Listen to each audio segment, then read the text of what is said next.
Kaixo, eremu magnetikoan murgilduta gaude eta ikusiko dugu karga bakar batek sortzen duen eremu magnetikoa.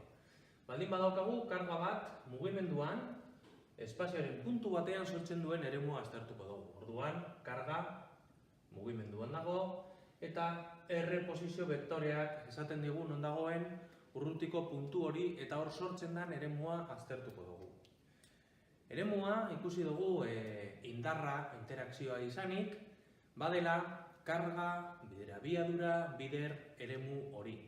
Eta eremu magnetikoa beste edozein eremu bezala bada, ezaugarri fisiko batek sorturiko perturbazioa nabari daitekela espazioaren esparru batean.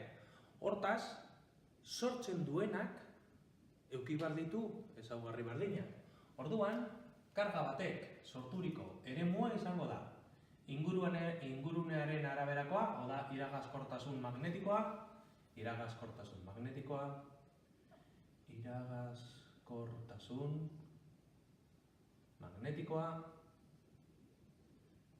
eta hau izango da iragazkortasun erlatiboa bider hutsean dagoen iragazkortasuna. Normalean egingo dugu lan balio honekin, lau pi bider 10⁻⁻⁷ Newton, amperio karratu edo kilogramo, metro, kulombio karratu, berdin dio. Hau izango da erabiliko dugun konstantea, zati lau pi, hori konstante bat da, eta adi.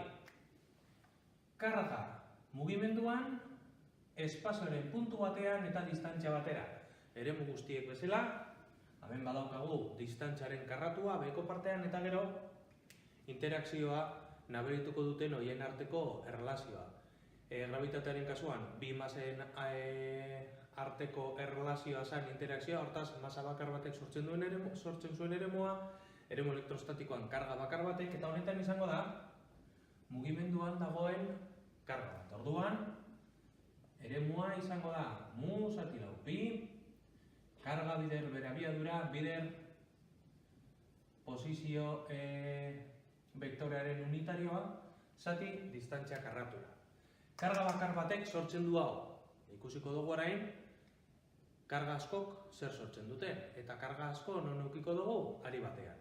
Asike, hau gura neukita, Biot eta Zabarten legea aplikatuko dugu, eta ari batek sortzen duen eremua kalkulatuko dugu. Guazen!